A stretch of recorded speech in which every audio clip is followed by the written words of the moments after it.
Today on the Matt Walsh Show, the left has been sent into spasms of outrage because of a Florida bill which would prohibit public school teachers from talking to elementary schoolers about sexual orientation and gender identity. What kind of creep could possibly oppose a law like that? We'll find out today. Also, Canada descends into full-on totalitarianism, even as we're told that Putin is the greatest threat to the West. And scholars have discovered that diversity training doesn't actually achieve anything. So what's their answer? Well, to do more diversity training, of course. In our daily cancellation, we'll talk about the father of a 14-year-old TikTok star who shot and killed her stalker. That's the good news. The bad news is that this father allowed his 14-year-old daughter to be a TikTok star in the first place. We'll talk about all that and more today on the Matt Walsh Show.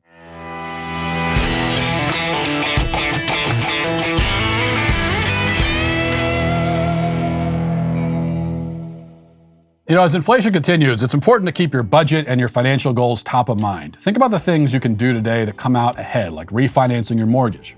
If it's not on your to-do list, it should be, because you could be paying a lot less for your home right now. And I know just the people to help: American Financing, a family-owned mortgage lender that's known for its custom home loans and its no-pressure approach to lending as well.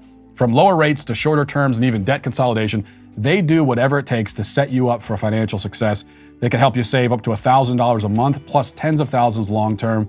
So why not learn more? If you start soon, you may get to skip 2 payments as well, and you could close in as little as 10 days. So you start saving very, very soon.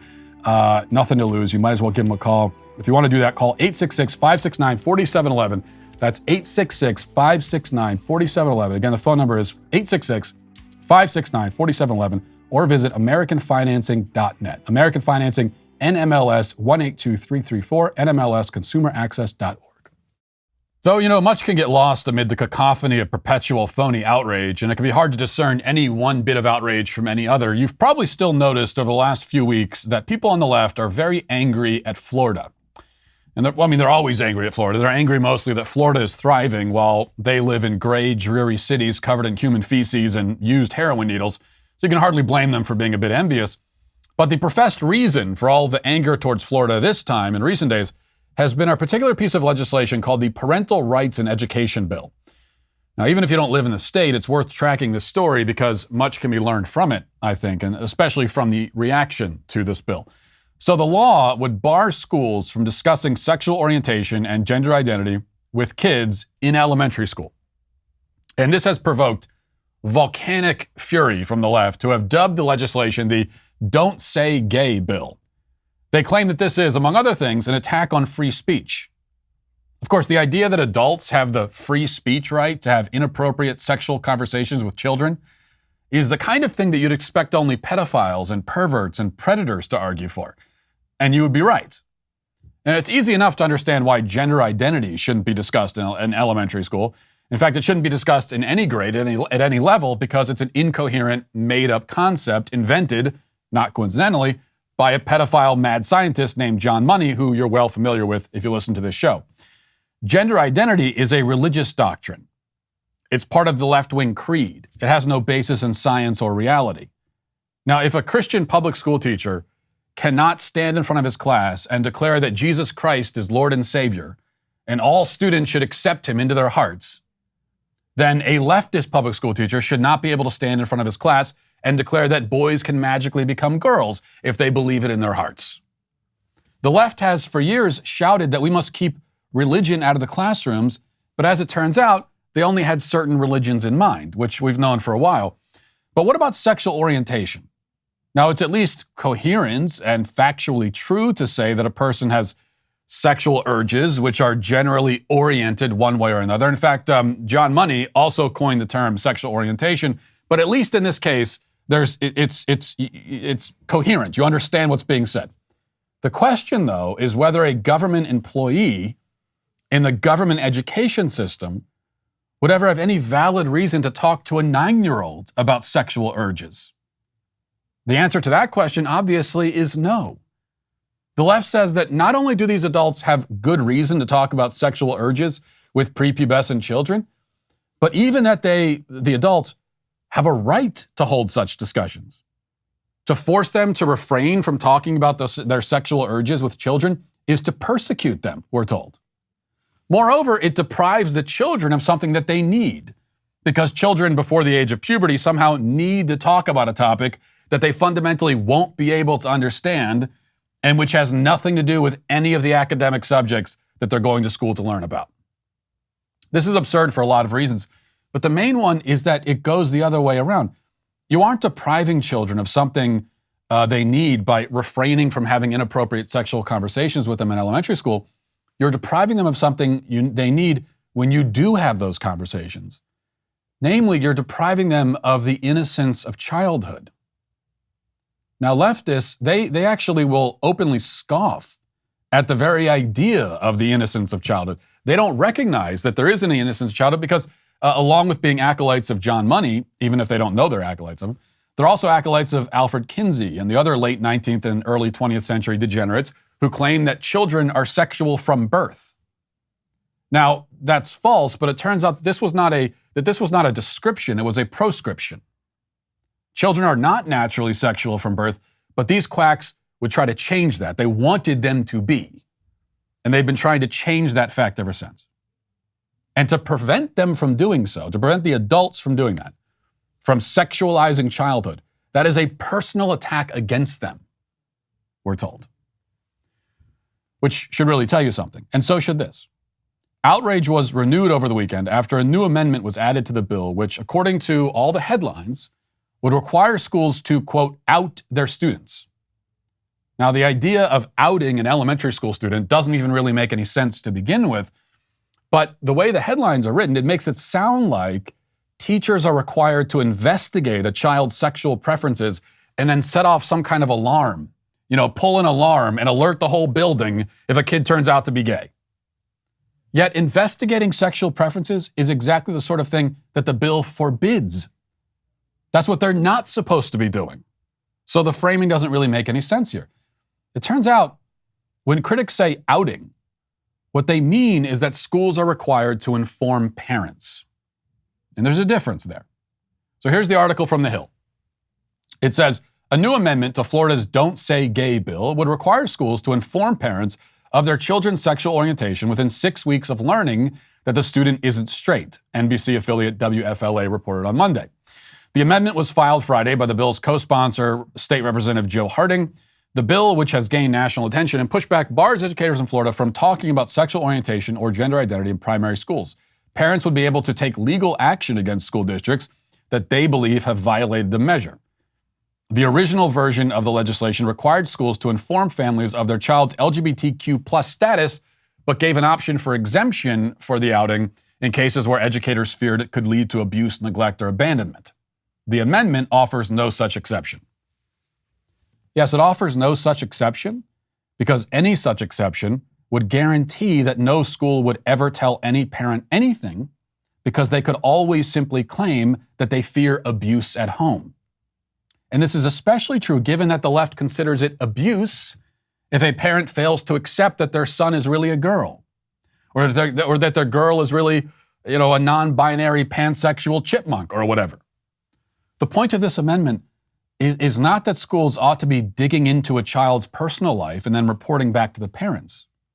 That's close to the opposite of the point. The point is simply that the schools, that would be the government institutions, should not know more about a child than his own parents do.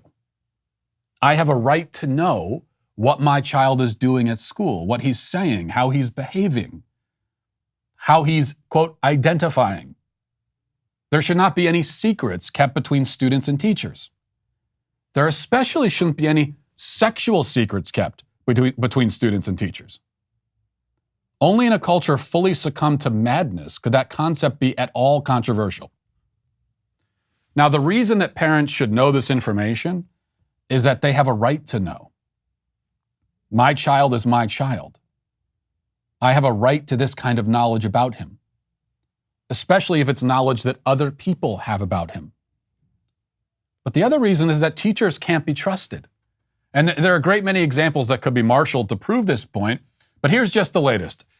I'll play for you a local news report out of a California school district about the sleeping arrangements at a recent science camp. Listen. Micah, the parents tell us that their children came home from camp. They were asking a lot of questions about gender and pronouns. The parents then reached out to the camp director, who told them that counselors, biological males who identify as they, them, are permitted to spend the night in cabins with the young girls. In the parking lot of Weaver Elementary School in Los Alamitos, a group of parents... No parent should feel the way I feel after knowing what could have happened to my daughter. ...upset by the sleeping arrangements at a school-organized science camp. I contacted the school and I asked them if they were able to confirm that there was not a man actually sleeping in the same cabin as the girls. They were not able to confirm that. The parents say their fifth-grade girls told them some of the biologically male counselors at Camp Pally in San Bernardino identified as they, them, and spent 3 nights sleeping in cabins with the young girls. They're asleep, they use the shower, they go to the restroom. Camp Pally confirms, per California state law, we place staff in cabins they identify with. Now, the parents would go on in that clip to stress that they're not accusing the male adults, the teachers, of doing anything. They're just saying that they're uncomfortable with the sleeping arrangements. They're not making any specific accusations. They're not claiming, for example, sexual abuse. But I think that they ought to claim sexual abuse, because that is sexual abuse in and of itself. Even if nothing else happened other than what we're being told. For male adults sleeping with 10-year-old girls, that is abusive sexually. In and of itself, without the parents knowing. But they can do it because they identify as they, them. And this is supposed to make them less of a threat somehow?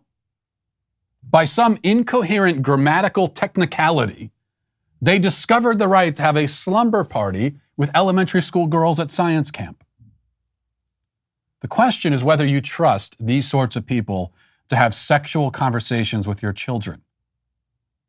Do you trust them to have secrets with your children? Do you trust them at all with anything? Well, obviously, you shouldn't. Now let's get to our 5 headlines.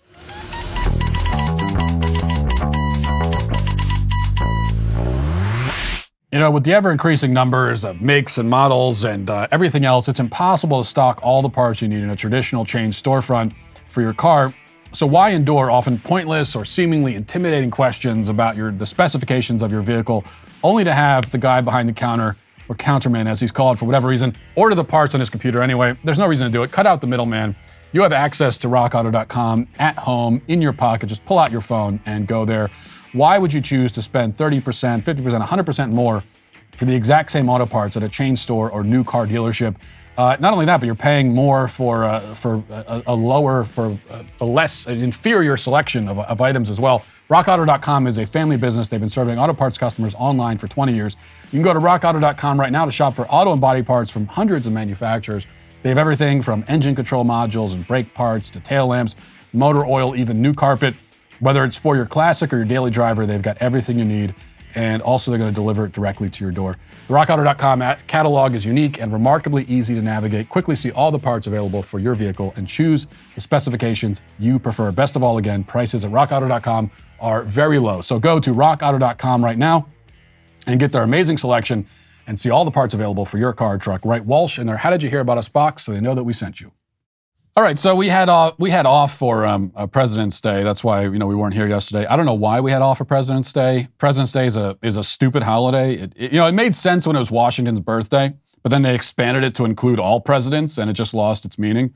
Because American presidents apparently are quite sensitive, and they're needy. They're like their own victim group, and we can't leave anybody out. We have to make sure that everybody's included. We can't just celebrate Washington's birthday, because then the other presidents are going to say, "What about me? I want to be celebrated too." What about you?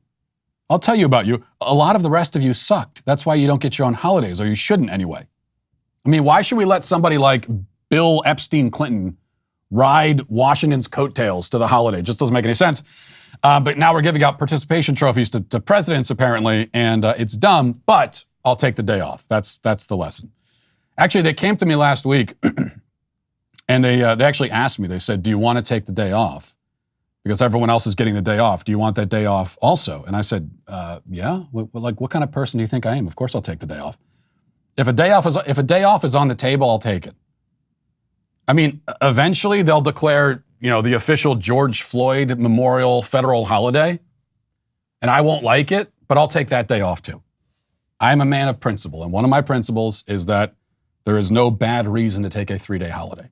It's one of my primary principles in life, a guiding principle, I would say. All right, so after developments in Eastern Europe over the weekend, the war drums are beating even louder in the United States. And when I say war drums are beating louder, I mean especially among the establishment, or really only among the establishment. That would be the media, the elites, the left. I haven't met very many or any regular citizens who are anxious to send their children off to bleed on foreign soil in defense of some country 6,000 miles away. I think our appetite for those kinds of adventures has been considerably dulled over the last 2 decades. So I haven't really met anyone who actually wants to do that, but the media, the elites, the left, the neocons, their lust for war cannot be satiated, mostly because they're not the ones fighting the wars. They reap the benefits, but they pay none of the costs. And so in that case, especially if you're a soulless sociopath, it's easy to be in favor of it because you get all the benefits and none of the costs. And so they make the case that your children should die to protect Ukraine's borders, even as these same people oppose so much as erecting a wall to protect our own border. That's reason enough right there to ignore everything they say about this.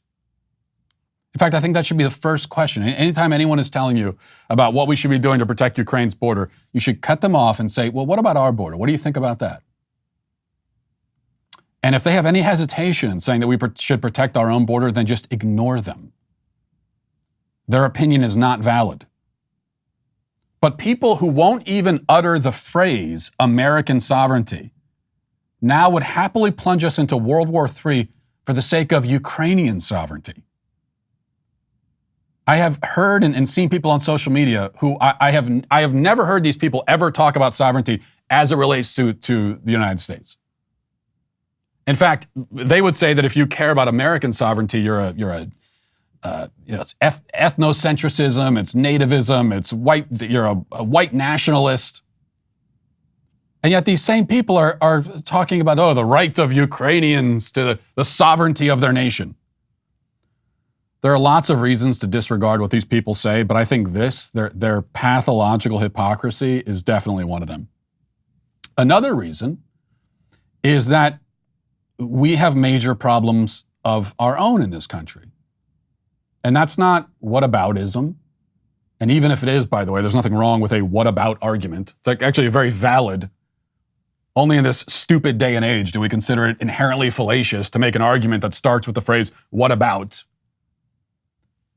But this is actually an important thing to point out here. If anyone is advocating something that could lead us into war, into a major war, I think it's valid to say, well, yeah, but there are other problems that we need to be addressing. And this might detract from our ability to address those other issues. So our cities look like third world countries, our borders are civs, our own sovereignty is threatened, our freedoms are being erased, our children are under attack, as we discussed in the opening. Our civilization is actually imploding. So excuse me if I don't give much of a damn right now about Ukraine. And we also have, along with everything else, our own fascist dictator right across our own border. And that would be Justin Trudeau. So here's from the Daily Wire, the latest on this. Ottawa Police Chief Steve Bell said during a press conference over the weekend that Canadian law enforcement officials would continue cracking down on those who participated in the trucker protests well after the protests have ended.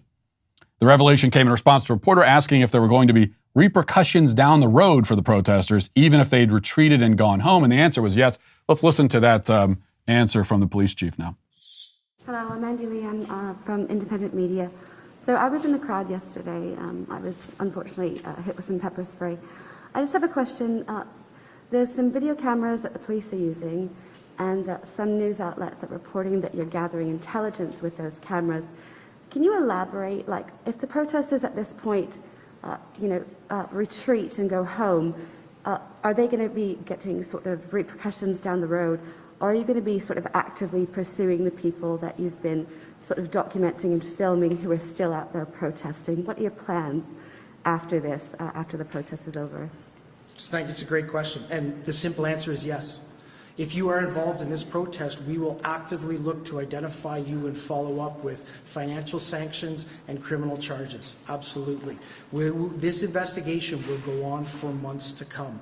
It has many, many different streams, both from a federal financial level, from a provincial licensing level, from a criminal code level, from a municipal breach of court order, breach of court injunction level. It will be a complicated and time-consuming investigation that will go on for a period of time. You have my commitment that that investigation will continue, and we will hold people accountable for taking our streets over. Hold them accountable. Long after it's done, going to hunt them down. We're familiar with this. We've seen similar things play out in the United States against right-wing protesters, of course, not against BLM, not against left-wing protesters who held entire cities hostage for months on end, burned down buildings, everything else, attacked police officers. Nothing like this, but we've seen it against the right-wing protesters. And we're going to see it in Canada. And one of the reasons is that these people are all, on top of being dangerous right-wing radicals, we're told they're also Nazis. So here's Canadian MP Yara Sachs. And she has uncovered kind of a code, a message, some symbolism hidden within this protest. And anyway, let's listen to her explain it. How much vitriol do we have to see of honk honk, which is an acronym for Hail Hitler, do we need to see by these protesters on social media? My God. First of all, it's Heil Hitler, not Hail Hitler, and also that's not what the word acronym means. Honk honk is an acronym for Heil Hitler. This is how desperate they are after the fact. But we also know what the crackdown itself, we should note that the crackdown itself, began before this when they sent cops in to disperse the protesters. And at one point, maybe you've seen this video, but we'll play it again if you haven't seen it. The cops on horseback started trampling the protesters. Let's play this. Just going right over top of them, trampling right over top of the protesters. Come on through. Not making any attempt at all to go around them. Wow. Right through the crowd. What is this lady doing? Trampling horses. I think multiple people. Stop it. Oh, there you go. Right over the top. Oh my God. They just trampled this lady. Important to note that these people, they didn't dive in front of the horse, which would be a really stupid thing to do. They were already standing there, and the cops said, we're just going to go right over top of it. And they know that they can get away with it. Nothing like that. They couldn't possibly get away with anything like that if these were left-wing protesters. But in this case, they can, and they have. No accountability whatsoever. This is why, going back to the Putin and Russia situation, I've seen a lot of people saying that, hey, the United States, we need to be the leaders of the free world. And that's why we have to step up to the plate and defend Ukraine against this ruthless dictator, because that's our calling, that's our vocation as the leaders of the free world. And I've seen this phrase written, many times over the last few days as it relates to Russia. But I see that and I think, well, what do you mean? Leaders of the free world? Where is that exactly? Who lives in the free world right now? Well, Canadians certainly don't. Is that what the free world looks like? Where if you engage in a protest, they're going to trample you under horses and then freeze your bank accounts and hunt you down and punish you? That's what the free world is? If that's the free world, then there is no free world anymore. Now, you can make an argument that the free world had basically ceased to exist before COVID, but certainly now 2 years into this, after the free world has shown the ability and the willingness to shut down all freedoms, all liberty, including closing churches, ending your First Amendment rights. Any of your rights could just go out the window if they claim that they have an excuse to do it. And their excuse for tossing our freedoms out the window, it's the same excuse used by every tyrant in history. Nothing new about this. Oh, it's for your good. It's for this. It's for your safety. It's to keep you safe. It's the same thing every tyrant in history literally has said. While they're trampling your freedoms and sometimes your skulls under their foot and their hoof. So after the last 2 years especially, I'm not sure where the free world exists, but I don't see how we're the representatives of it anymore. And that's all the more reason why it's kind of absurd to argue that we should plunge ourselves into World War III for the sake of defending the free world. Where is that? What is that? Okay, moving on. While all this is happening and we're told that we are potentially on the cusp of a major global conflict, let's see what our leaders in this country are up to. Alexandria Ocasio-Cortez, she decided to put this on Instagram Live over the weekend because she's a little bit stressed out by everything going on. And it's very stressful to be in Congress for some reason, even though you only work like 5 weeks out of the year and everything else. But she's very stressed out about it. And so she decided to film herself dunking her head into ice water for whatever reason. Let's watch that. Ready when you are. Okay. 5, 4.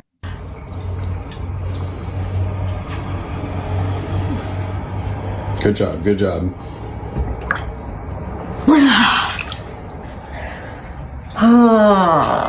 Am I supposed to do it again? Yeah, you're supposed to keep doing it. Really? Yeah. How long? Like multiple sets. Okay. Go for as long as you I can. believe she live streamed this. 2, 1. All right. The last time I was on Tucker, I said something about how, we can't underestimate the fact or understate the fact that we're being led by really stupid and unimpressive people.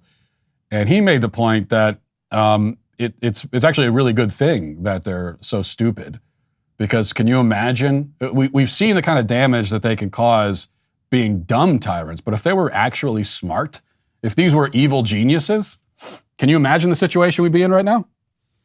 So, you got to look for silver lining wherever you can find it. And so I'm choosing to see that as silver lining.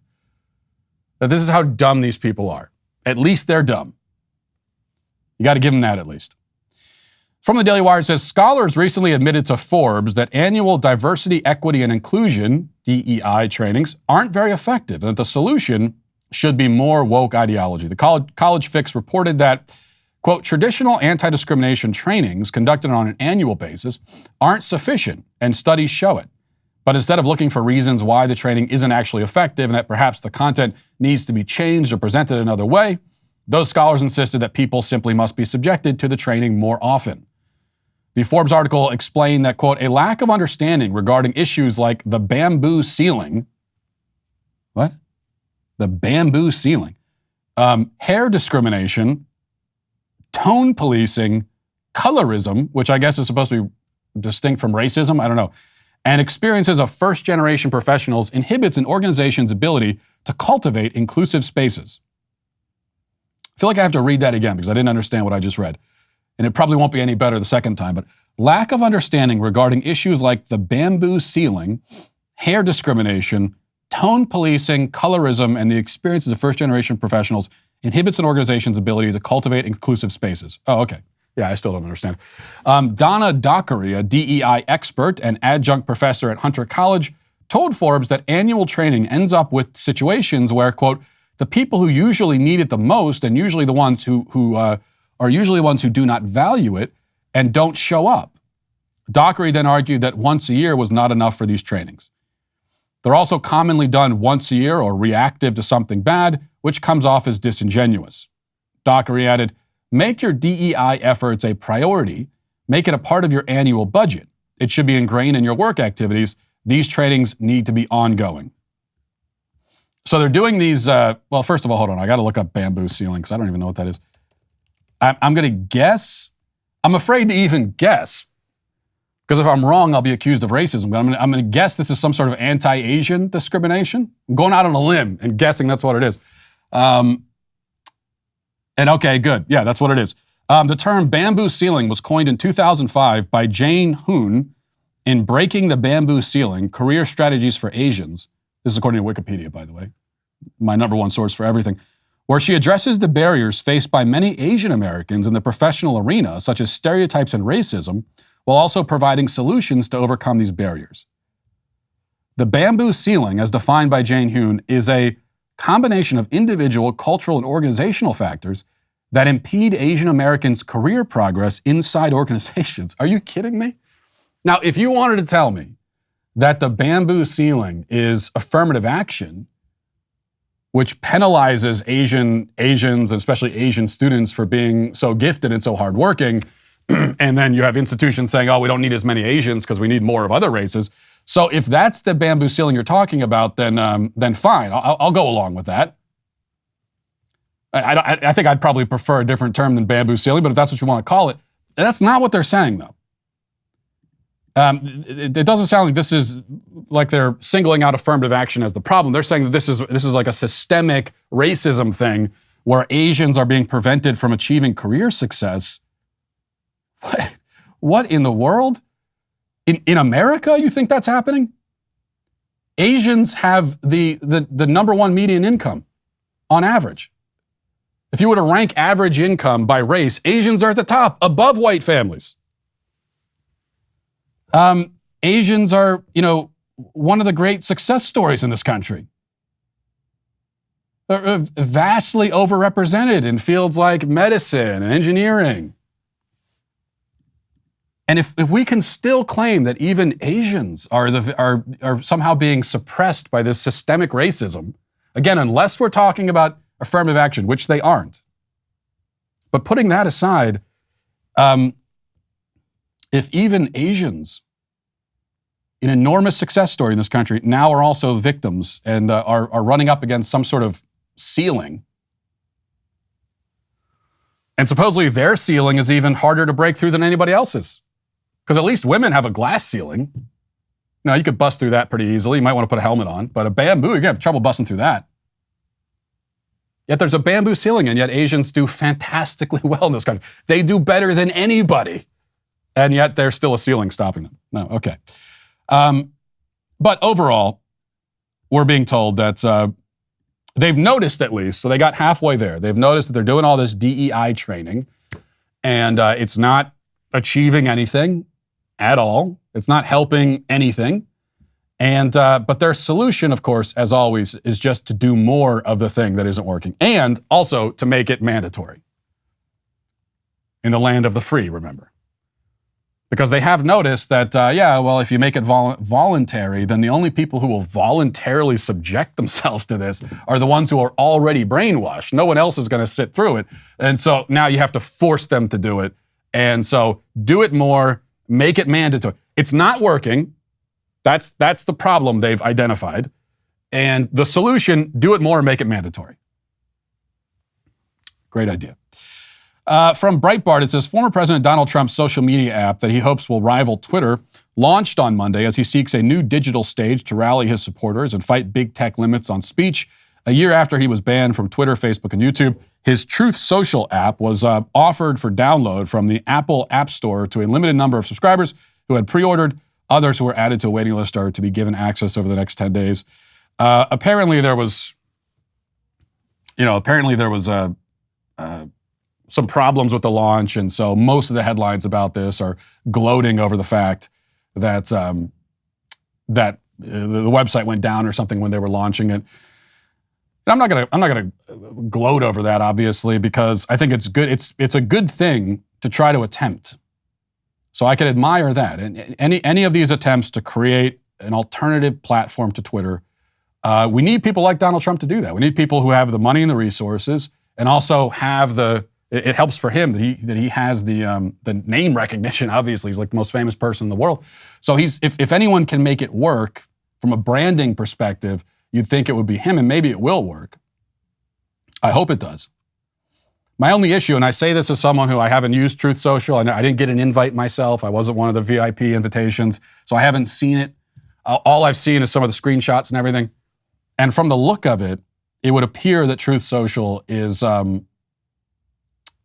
like pretty much every other right-wing alternative to Twitter, it's based on Twitter. It's trying to make the right-wing version of Twitter. And as I've been saying for months, that's not going to work. No matter how much money you have or how much brand credibility or name recognition, you're not going to be able to out-Twitter Twitter because they've been doing it for a long time. They've got billions of dollars.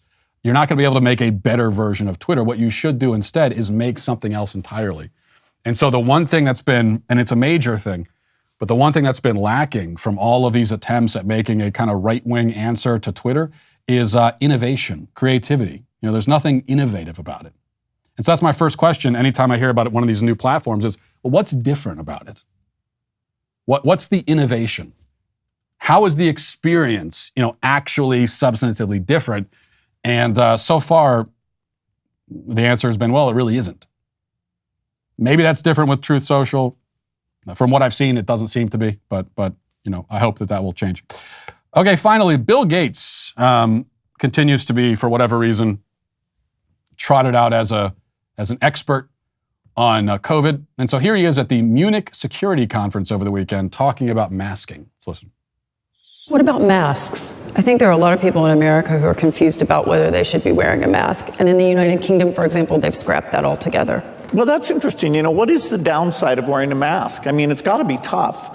You have to wear pants. This is tough stuff. These societies are so cruel. Why do they make you wear pants? I'm trying to figure it out. We're very glad you have yours on. That will be on the web. For sure will be on the web. They're still using that line, and they're never going to abandon it. It's just like wearing pants. And he's so, for whatever reason, because this scumbag, and he really is, but for some reason he's a software salesman basically, and but yet he's brought on to talk about COVID. No one's ever explained why. All this emphasis on we got to listen to the experts. How is he an expert? What is his area of expertise exactly? How does it relate to COVID and viruses and vaccines? But he's still up there laughing at the idea. What's the problem with wearing masks? Well, if you were to take a second and do, a minute of research, Bill Gates, you would discover that there are a lot of significant problems that are being suffered primarily by kids. And so developmental delays, depression, all this kind of thing, all these kinds of things. That's one of the problems. But to Bill Gates with his billions of dollars, it's all quite hilarious. So we can have a good laugh about it. Great. Let's get now to our comment section.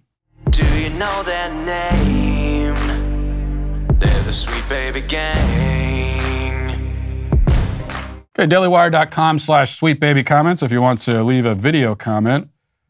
Let's start with 7. Was it 7A? Hey Google, I'm straight.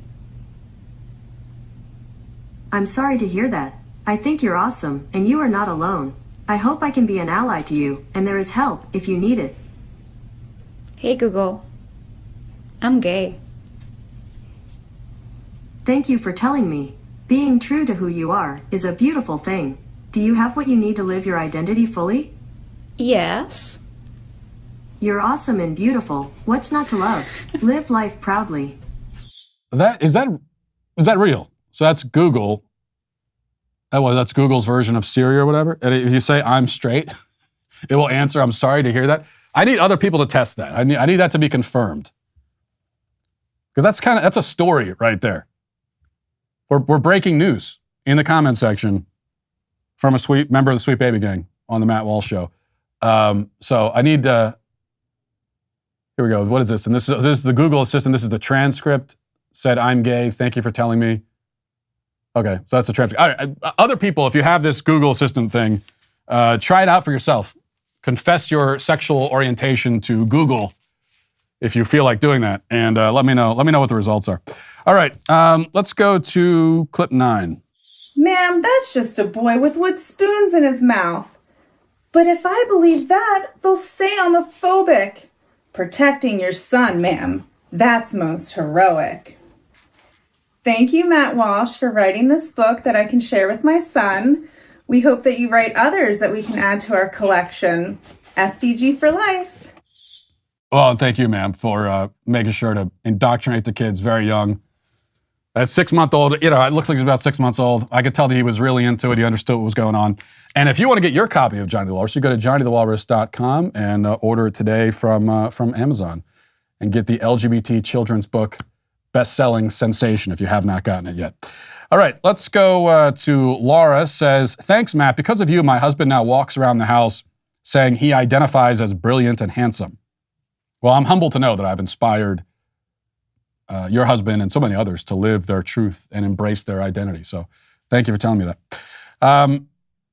Mick says, you've always been a back the blue type, but do the events in Canada make you rethink your loyalty to the police at all?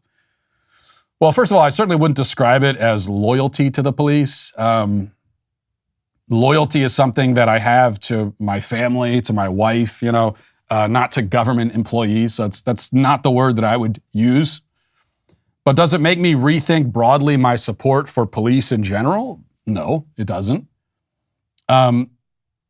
Number one, this did happen in Canada, so it does seem sort of unfair to blame American police for that. Although we've seen scenes not quite that bad as it pertains to COVID, but almost as bad. We've seen that happen in the United States as well. There's no doubt about that. So how do I respond to that? Well, the police involved in that kind of thing, in crushing people's civil liberties, in hunting down and punishing, people who haven't done anything wrong, who are just expressing their rights, those police deserve to be held accountable and deserve all the scorn coming their way. And they absolutely cannot hide behind the, I'm following orders, I have to do it or I'll lose my job. I believe that. I believe if you're sent out and told to tamp down this protest of people who are tired of the COVID tyranny, if you refuse it, you'll lose your job. I could believe that. But there are times in life that call for courage, and this is one of those times. And if you fail to heed the call, then you're a coward. So that's my response to police who do that. But does it mean that I don't support police in general? No, because I don't even know what that means exactly. The people who are critical of police in general, and I've seen even some people on the right, especially over the weekend, in response to what was happening in Canada, say, I'm not back the blue anymore, I don't support police. Well, what's the other option? I mean, I assume you agree that we need to have laws. We don't want to embrace anarchy. We see what anarchy looks like. We get a taste of that in cities across the country with DAs who, there is a law, but they don't enforce it. And so it's anarchy. And I assume that that's not the situation you want across the entire country. So we need to have laws. And as long as we have laws, they need to be enforced. Because again, we know what it looks like when they're not enforced. You might as well not even have the law. Which means we need law enforcement officers, people who are in charge of enforcing the law. When they do the wrong thing, again, we should criticize them heavily. Hold them accountable. But we still need people to do that job. And the ones who sign up to do it, it's not a job I want to do, especially in this environment. So it's a job that I recognize must be done. And no one has ever suggested an alternative. All the defund the police, everything. No one has ever said, what's the alternative? If we don't have police, what do we have instead? No one's ever been able to answer that question. Any attempt to answer it has been absurd, laughable. They're the ones who talk about, we have social workers responding. When there's a shooting, we'll send the social workers and therapists in there to make sure everybody's doing okay psychologically. It's absurd because there is no alternative. So I recognize that it's a job that needs to be done.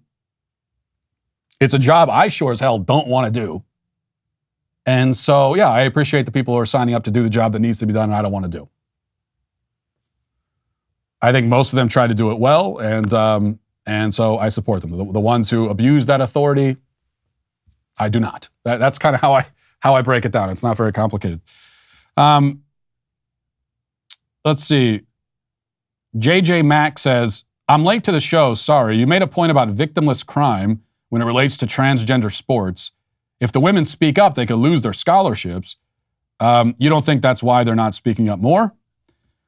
Well, I'm sure that's why. I mean, it goes back to the situation with the police. Yeah, if you try to do the right thing, you're going to suffer consequences. And that's the case for everybody, no matter your station in life. That's just, it's always been the case in life, especially these days. But if you are determined to do the right thing in any situation, there can always be consequences. And the more dire the situation, the more dire the potential consequences. But that's what courage is for. We can't just give up on courage. You know, if we're saying that, oh yeah, we expect people to do the right thing unless it's difficult and they might suffer consequences for doing it, then what you're saying is we don't actually expect anyone to do the right thing, because doing the right thing when it's not difficult and there are no consequences, well, anybody could do that. So yes, I fully believe that girls who refuse to take part in this charade, they could suffer consequences.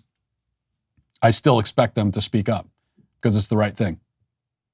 And especially if you want us to care about women's sports, and you're in women's sports, and you want us to defend women's sports, well then you have to defend it also. You're in it. You're the closest to it. If you won't defend it, then why should I?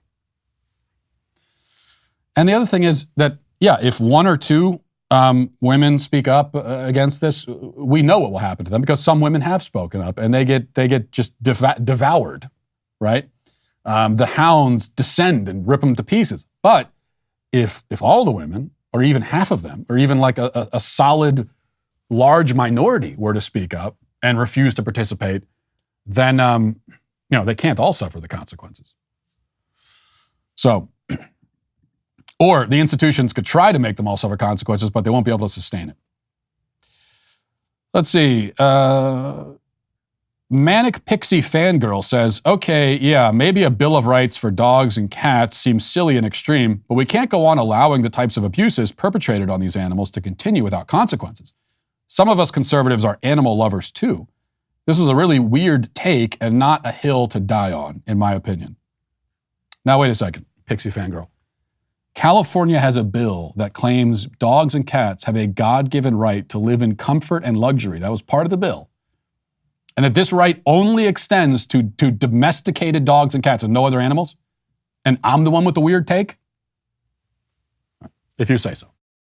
America is under attack, and the threat is coming from within. That's why we're exposing just who is destroying American institutions and why. The Enemy Within began streaming exclusively at the Daily Wire last week and features acclaimed journalist and expert in national threats, Lee Smith, as he uncovers a political coup orchestrated by America's ruling elites to generate their own wealth and power at the expense of the American people's safety and freedom. The groundbreaking first episode should be required watching for every American affected by the COVID regulations, which is in fact everybody. In it, Smith reveals shocking details about both Anthony Fauci's role in hiding critical information from the American people, as well as the unanswered questions surrounding the origins of the virus. Check out the trailer here. What if everything we think we know about our leaders, our society, and our relations with the rest of the world is wrong? America is facing two major challenges. One is the Chinese Communist Party. However, the most significant threat comes from within. You're trying to obscure responsibility for 4 million people dying around the world. Okay, Senator Paul, you do not know what you are talking about. We've already seen evidence of how the elites want to run the United States. They're modeling themselves after Chinese autocracy.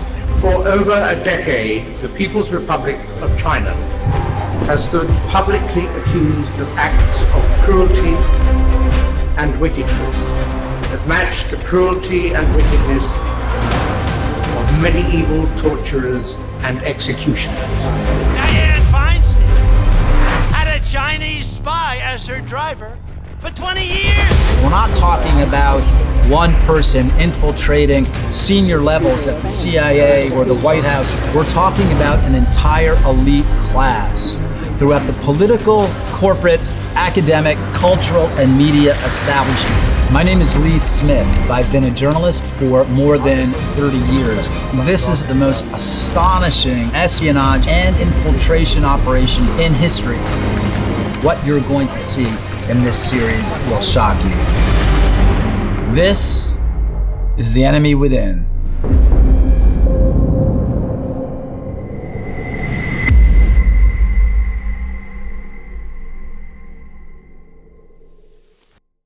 The Enemy Within is streaming now exclusively to the Daily Wire, so if you're not a member, now's the time to change that. Head to dailywire.com/subscribe to join us today. And also, there are many excellent books too controversial for your average publisher, but not the Daily Wire. That's why we started our own publishing wing called DW Books. And we're proud to be publishing 2 books that are actively fighting the left's monopoly on storytelling. The first is 12 Seconds in the Dark by Sergeant Mattingly. The book is the true story of what really happened the night of the tragic Breonna Taylor shooting. Mattingly, a 20-year police veteran, takes readers inside his department's response and debunks the lies that have recklessly been shared with the public. DW Books is also publishing Fiery but Mostly Peaceful by Julio Rosas, who pulls back the curtain and sets the record straight on the Black Lives Matter riots that broke out across the country in 2020. Rosas, who was reporting from the ground, gives his firsthand experience at the riots and exposes the media's attempts to convince Americans that the fatal and destructive riots were somehow peaceful. I'm so grateful to have these brave truth tellers on board, and I can't wait for you to hear their stories. Both are available for pre-order now on Amazon or anywhere you buy books. Now let's get to our daily cancellation. For most of the history of human civilization, before TV, before movies, before media, before the internet, every country or society would produce only a very few famous people. You had to achieve something or be someone of incredible significance to earn fame. So the famous were all kings and conquerors and explorers and all that sort of thing. Each generation would have maybe a famous artist or two, maybe a writer, a philosopher, an inventor, an innovator. So fame was a very rare commodity. And famous people belonged to an extremely small and exclusive club. For everybody else on earth, fame was basically unattainable. And I imagine that most people didn't spend a lot of time trying to think of ways to attain it, because the average person was known only by the people that they knew. And the idea of being known by lots of people you don't know, which we might call the definition of fame, would probably not have seemed terribly desirable to the average person during this time. But then TVs came along and Hollywood and the media, and the ranks of the famous swelled considerably. Suddenly, you didn't have to do anything significant to achieve fame. You just had to be good at pretending to do significant things. That glowing box in the living room gave you a window through which you could peer voyeuristically, and the people on the other side of that screen were all famous because although they knew they were being watched, they didn't know most of the people who were watching them. This made fame a little bit more attainable, and yet still only a relative handful would ever attain it. But it did make fame much more desirable, even for those who would never attain it, because the non-famous were spending so much of their lives watching the famous and envying the fake lives they lived inside that box. And then the internet came along, and social media close behind it. Fast forward a generation, and now a measure of fame can be had by anybody with a Twitter or TikTok or Instagram account. We're all famous now to one degree or another. We are all known by people who we do not know. We present ourselves as objects to be viewed and, we hope, envied. Some portion of people will experience a greater amount of this kind of fame, but nobody is required to achieve anything or be anyone or do anything or have any skill whatsoever to be famous anymore. You don't have to be a conqueror or a king. You don't even have to be a decent actor. You just have to offer yourself up as a spectacle, and others have to take you up on your offer, even if it's never quite clear why they find your offer appealing. This is just one of the myriad reasons why kids should be kept off of social media, because although they might deeply desire to make their lives into a spectacle for public consumption, that desire is not healthy. And we should do everything we can to prevent them from fulfilling it for as long as we can. Because there are a lot of downsides to fame. But those downsides used to be balanced by the fact that at least the famous people were all, by definition, talented and accomplished. Modern society, however, provides the opportunity to experience the downside of fame without any of the upside. A lot of mediocre people become famous for no good reason and then are promptly consumed by this fame that they never earned or had any business experiencing. It's kind of the equivalent of lottery winners who are destroyed by their wealth much more quickly and more consistently than people who earn their fortune through skill and hard work. Paraphrasing Jeff Goldblum in Jurassic Park, the lottery winner has wealth, but it didn't require any discipline to attain it. And the same could be said for fame on the internet. We're all sort of attentional lottery winners. We all get much more public attention than we really warrant, and it didn't require any discipline to attain that attention. And that, after a long preamble, brings us to the subject of our daily cancellation. As the Daily Wire reports, Quote, the ex-cop father of a 14-year-old American girl who has over 1 million followers as a TikTok star shot and killed an 18-year-old boy who stalked his daughter and had traveled hundreds of miles to her home where he fired a shot through the family's front door. The father was not charged under Florida's Stand Your Ground law.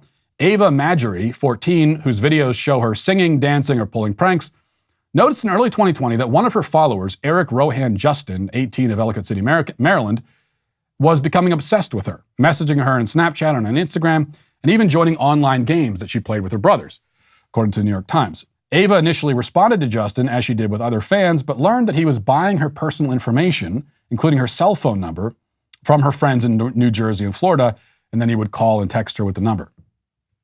Okay, now to be clear, we're not canceling Ava because she's only 14, certainly can't be blamed for any of this. We also aren't canceling Eric Rohan Justin because he's dead anyway, and it would be kind of redundant. His cancellation has already been handled, it would seem. Instead, we're canceling Ava's parents. Now, her dad should be commended for shooting the predator, but that's really where the commendation ends. Aside from that one bright spot, her parents have played a pretty dark role in this story, as we'll see. Continuing. It says, Ava's parents allowed her to sell Mr. Justin a couple of selfies that she had already posted to Snapchat. The Times noted, continuing, after that, Mr. Justin messaged Ava on Venmo with a breakdown of what he would pay for, booty pics and photos of her feet, quote unquote, stuff that a 14-year-old shouldn't be sending, she said. She blocked him on all her accounts. In Venmo, messages viewed by the Times, Mr. Justin pleaded with her to unblock him.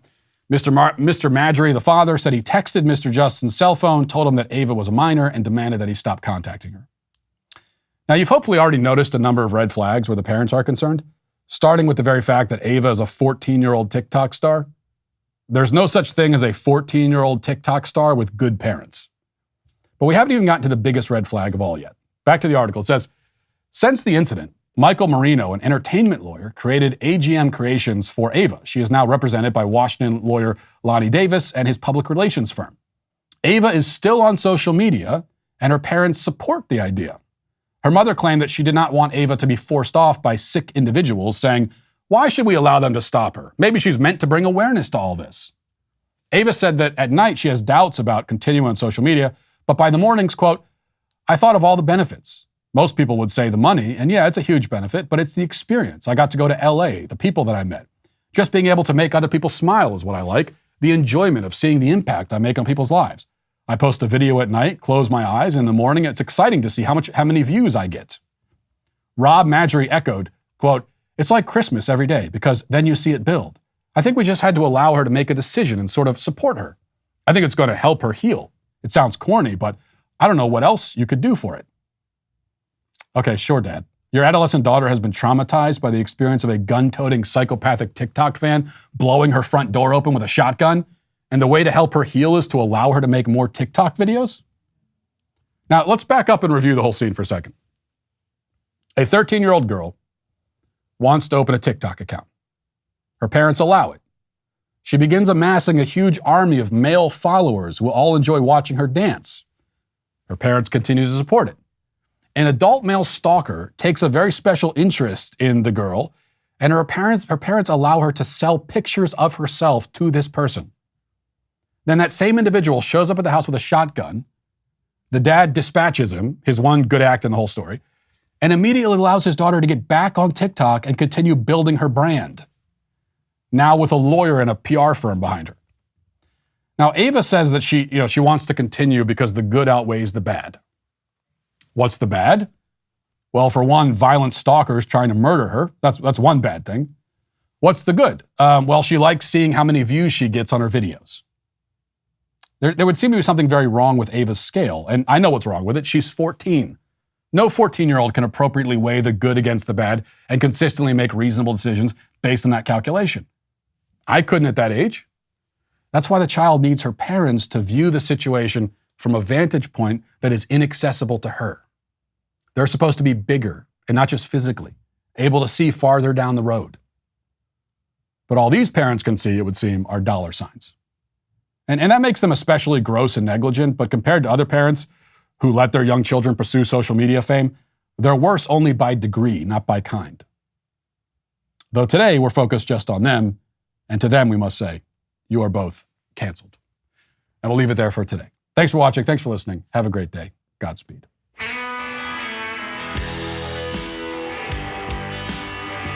The Matt Walsh Show is produced by Sean Hampton, executive producer Jeremy Boring. Our supervising producer is Mathis Glover. Our technical director is Austin Stevens. Production manager Pavel Vodowski. The show is edited by Robbie Dantzler. Our audio is mixed by Mike Coromina. Hair and makeup is done by Cherokee Hart. And our production coordinator is McKenna Waters. The Matt Walsh Show is a Daily Wire production. Copyright Daily Wire 2022. Today on The Ben Shapiro Show, Vladimir Putin declares 2 separatist-controlled regions of Ukraine independent and sends in the troops. And the Biden administration backs away from harsh sanctions. That's today on The Ben Shapiro Show. Give it a listen.